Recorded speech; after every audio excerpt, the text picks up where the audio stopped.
Hello and welcome back to Talk of the Traitors. Woo! I'm Benedict Townsend. And I will be Hannah Townsend. This is a mini-series from Talk of the Townsends where we talk about the latest UK series of The Traitors. Episode 6. Episode 6. The Great Gooing. I must start off by taking accountability. Now, If there's one thing we do on this show. we love to take accountability. Oh, we love to take accountability on this show. So the joys of recording a podcast in real time Yes. is that you get to be part of the conversation, okay? We watch The Traitors immediately after we film, and then we edit, and then we have clips and everything ready for the morning. The podcast goes out that night. Yes. Unfortunately, the downside of recording in real time is that you don't have time to check facts. Look, we are just speculating as it goes. We only have the information that we can gather from the show. So, unfortunately, yesterday we did say, Leanne and Leon, that we suspected they were a couple. I think someone, possibly me, even said that they might have had a little kiss in the challenge. It has come to light that Leanne has a wife, and the reason she's on the show is because she wants to pay for IVF. Is that verified true? That is the verified bona fide truth. Have people actually genuinely found that out? Yeah, she's on Pink News. Ah, okay, fair enough. So here's the thing. I don't think Leanne and Leon are a couple. Hannah, we can't rule anything out. No, look, we were wrong. We weren't the only people to say that, We to be weren't. fair. There are lots of people in the comments of lots of videos I'm seeing suspecting that they were a couple. Again, we didn't mean anything negative by it. We are literally only going on the information we can glean from the show. And they kind of, I think they left that in because maybe they want, they left a line in where they said they were having a domestic like a couple, and people are looking out for secret pairs. Yeah, I think the producers and the editors were doing a bit of sneaky red herring stuff there. They know we're looking for twists. Yeah. They're throwing us a bit of meat, but it's all part of the fun, but yeah. We simply have to talk about the group's reaction to Linda crying over Livy. Oh my God. Was there even 1 second where anyone bought it? EGOT.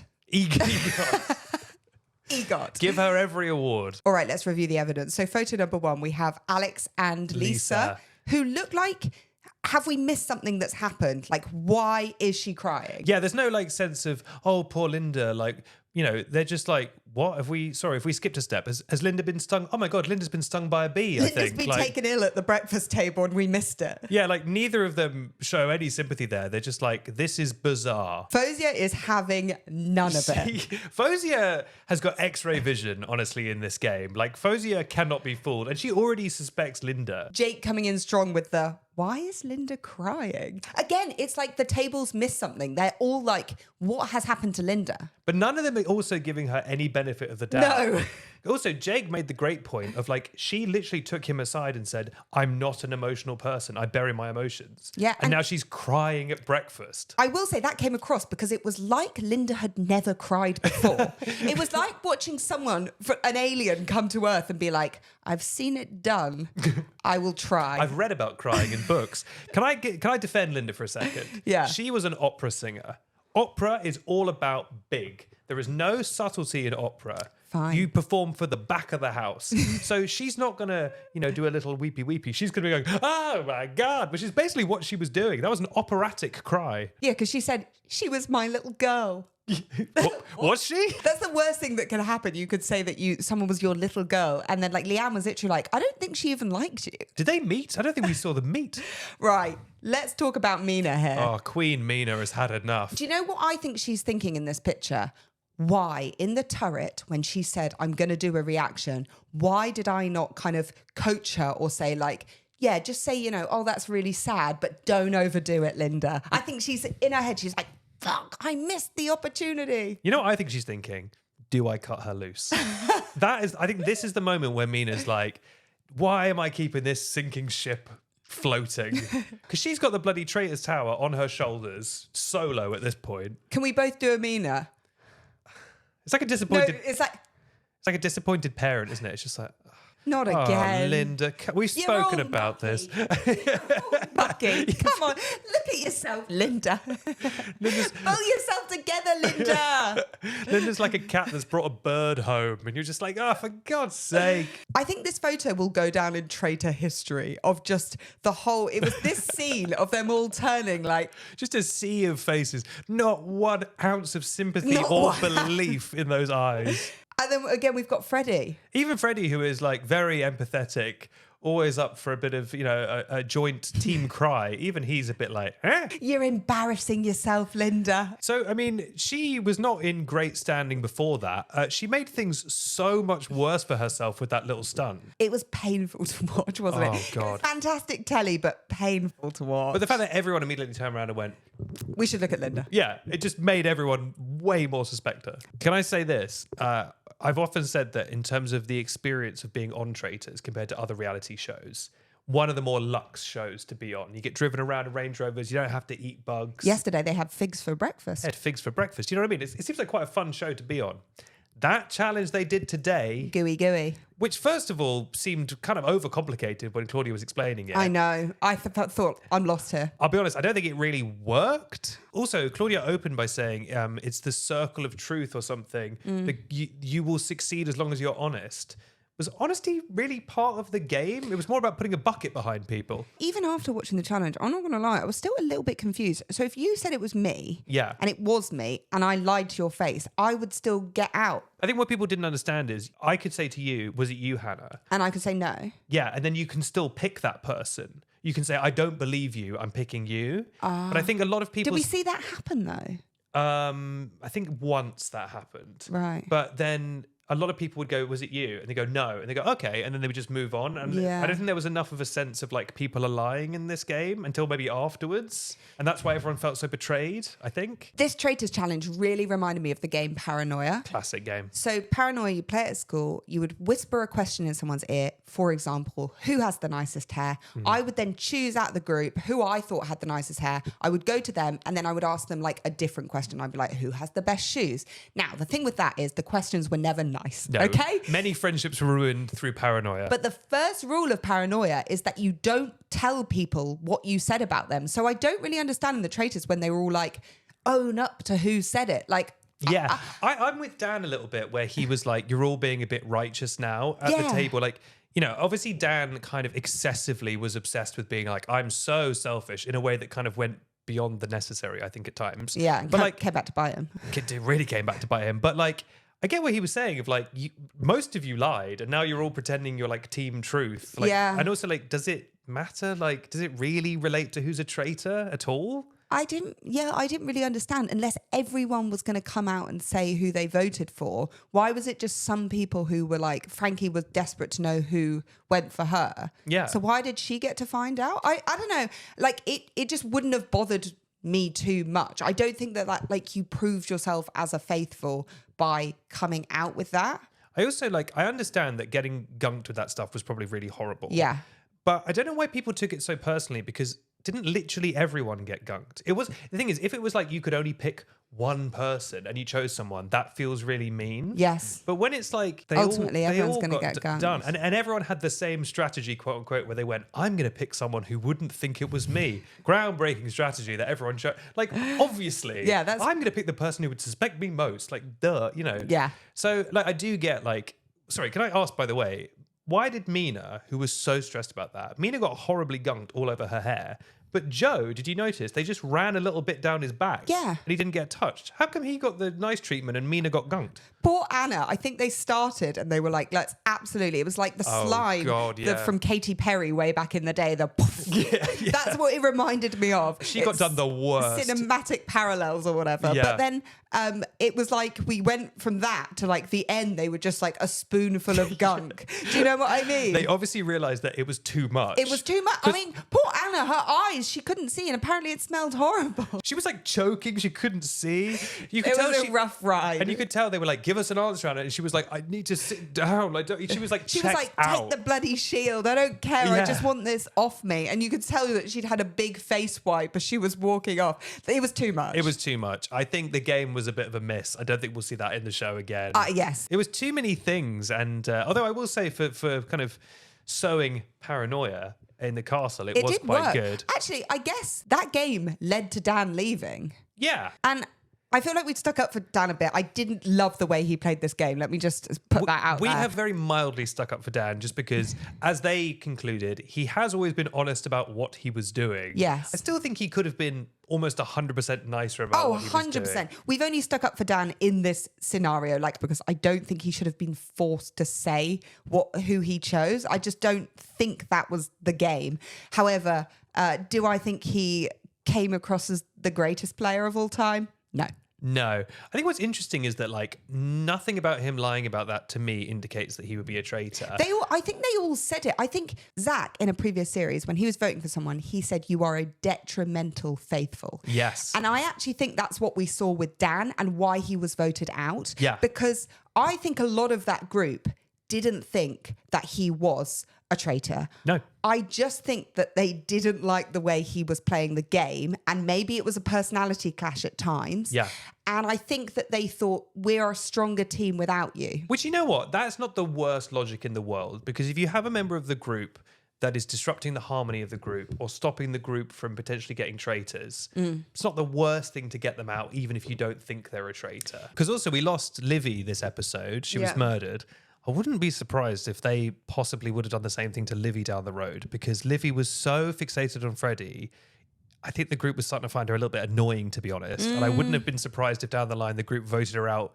We've seen it before where people get voted out basically for being annoying or for being too one-track minded that it's like getting in the way of everything else. Yes. Because again, if a person has got just such an obsession, that can also be a detrimental faithful thing, because it's like we're supposed to be discussing. And you're just so hung up that even in her leaving speech as well, when she was sat on that chair, she's like, he'll be there saying that he's been stitched up. It's like a dog with a bone, isn't it? It really is. It was, poor old Freddie at breakfast was so funny though, where he was just like, for God's sake. We go again. We go again. I don't think he's just being stitched up so obviously that, I mean, they're clearly not going for it because no one voted for him today. But like, it is hilarious how much they're stitching him up. Also, when Dan was voted out, Claudia said, "You have lost such a strong faithful." And I want to put a pin in that, okay? He acted incredibly selfishly. All his votes were incorrect. He was constantly voting out faithfuls. Yeah. And he seemed a bit unpleasant. Yeah. All right, I'm going to say it. He didn't seem to be that popular. So, did we? You're right. He was very selfish. He was not only wrong, he was often very loudly wrong. Very He'd loudly be like, wrong. it's definitely this person. He And- led the charge on Tyler, didn't he, last night? yeah, he was Incorrectly. But despite all that, at least he was also quite unpleasant to be around. Look, you know, I'm sure he's a nice guy. Mina seemed to like him, but like, we've had stronger faithfuls, Claudia. I would agree. He was a bit of a disruptive presence, if anything. If you're not acting for the team, which is what the best faithful will do, then maybe it's best to get them out if you don't know who the traitors are. Exactly. Although they do know who the traitors are, right? They know Linda is a traitor. It's comical. This happens every season, I feel, where there's just one person that they know is a traitor day after day, and then they always scrape by. Yeah. Someone, I think Jake said, like, if it hadn't been for the Dan nonsense, we would have got Linda out tonight. Like, I was amazed Linda survived tonight. Like, surely she's going to go tomorrow. They know she's a traitor. They know. I loved when Claudia walked in and said, "A really horrible statistic. You've lost 8 of your own." Yeah, just not a statistic. I mean, I thought she was going to say you've lost 8 people, which makes up X% of the group. Yeah. But she just went, here's a bad statistic. You've lost 8 people. And I love Queen Claudia, but, you know, it doesn't take a mathematician to know that's not a statistic. That's just a number. Special shout out to, I think it was Joe, when they arrived at the game, where he clearly looked at all the cloaks and the robes and the symbols, and he clearly wanted to go for the word pagan, but he forgot it. So he went, they have all this pilgrim stuff. And they kept it in. Yeah, they kept it in. I love when you can tell the editors are like, you idiot, leaving that in. Little sneaky shot. Look at all this stuff. It's all pilgrim. Speaking of the game, Mina being on her high horse about being lied to. I know. She had that famous quote that was like, "I don't like being lied to by people I trust," or something like that. It's like, yeah, she was like, a mirror. Yeah, she's like, this guy that I've been friends with from day one, and he looks me in the eye and lies to me. It's like, Mina, you're a traitor. You've been a traitor the whole time. I think Mina is fascinating. I think she is a form of traitor we've never seen before, where you get both the sneaky, tactical traitor element, and then also the human element. And they do coexist, even weirdly, even when they contradict. Yes. And they're both genuine. Like, she was genuinely upset and betrayed by Dan. Yes. Even though, you know, there's a great hypocrisy there because she's been literally betraying him since day one. Yes. But I buy it from her. It's such an interesting thing. I think it's what makes her such a good player in this game. She is a joy to watch. I know I've said this, but she's cool, calm, and collected. She she has so much fun with it. It's so fun to see a traitor really enjoy it and not feel that stress and weight of being a traitor on. Like, when she's in the group, she's not in her head. She is, I think that is such a fantastic point. She is such a good traitor and one we haven't seen before. I think the most talented actors are good because rather than going like, I'm really good at playing this character, they're going to go, how can I just be me in this character? So you can just live in that character in an authentic way. And that's what she does. She didn't go to that table and go, I'm going to turn on the waterworks like Linda did. She was just actually upset about that thing about Dan. And she expressed that she was upset about it and also used it in a tactical way. Because she said going into the round table, everyone's going to go for Linda. I'll have to redirect it towards Dan. Yes. But she used her actual genuine sense of betrayal and directed the group. It was a masterclass. I think she's smart enough to recognize that recruiting someone new is a lot more dangerous than if she can sway the group, swaying the group. Definitely. And also, she can kind of control Linda. Not only is Linda not going to throw her under the bus, she has sway over Linda. It's the because also, let's not forget, she has first-hand experience with Armani. Yes. A chaotic traitor. Feedback. Exactly. Who put her on a performance review. Well, that's why she's so good, because of the performance review from Armani. So she has Armani to thank. That's the thing. She was really slacking before Armani told her to pull up her socks, to be honest. So a lesser traitor would have just thrown Linda to the wolves, but she's so much smarter than that. She's like, why? Yeah. Keep Linda around. Why not? I have an ally I can trust and control. Yes. We saw it when they were doing the little challenge where they had to write the things. You're doing it. She was just telling Linda what to do, and Linda was Go doing over there, get the quill. Yeah, do that now. Linda didn't get the quill. Tell you what, Fozia and Alexander, they've had a bloody game, haven't they? Deathmatch was fantastic telly, mainly because they were so cold. They were shivering, those poor people. Alexander was rocking back and forth like he was traumatized. That's the thing. I think you could see them. They were trying to focus on the game, but they couldn't focus their minds because they were like, God, I'm so cold. Yeah. Leon and Fozia, not the greatest poker faces has ever been in the world, I will say. Leon fumbled the bag just from his poor acting. Yeah. You've got to not... Anna's tactic to just not react, look away no matter what happened was the best. I feel like she could have done a little thank you to Fozia, but maybe she was worried that if she did that, if Fozia did something like that again, it might rumble her game. Oh, yeah. And you don't want to seem like you're too in league with... I don't know. I think I would have maybe given Fozia a little pat on the shoulder as a thank you or something. Yeah. Maybe she didn't. It was edited out. Who knows? But Fozia really did her a solid. Really did her. What would you have done? Would you have taken the card back? Maybe in the moment. No, because like she said, if you took it back, you would have just telegraphed to the other two that card that has just moved twice is clearly the card. So, yes, it was nice of Fozia to do that, but also she couldn't because it would have just shown the other two where the card was anyway. But the gamble is that maybe they wouldn't have picked up on it. I think I would have had to have taken the card back just because if I don't take the card, I have a 0% chance of surviving this round. Ooh. If I take the card, my odds are slightly better, still pretty bad, but slightly better. And with Leon's acting skills, maybe he would, there's a chance. People forget that the G in Hannah G. Townsend stands for game theory. Well, Hannah Game Theory Townsend. This is some genuine game theory. I think most people out there would have taken that card. Yeah, but I just... You always feel it just a tiny bit safer with the card. I guess, but I definitely think that Alexander would have just been like, yoink. But I guess, like you say, you might as well try. I'd have tried. But can we talk about, they get up in the morning, they've got into the castle for breakfast. They've then been driven into the forest to be gooed. They've then come back. They've then had a full round table. And then just when they think they're going home, they're put in 4x4s, driven to the coldest cemetery in the world. And what time must that have been? Like 1 a.m.?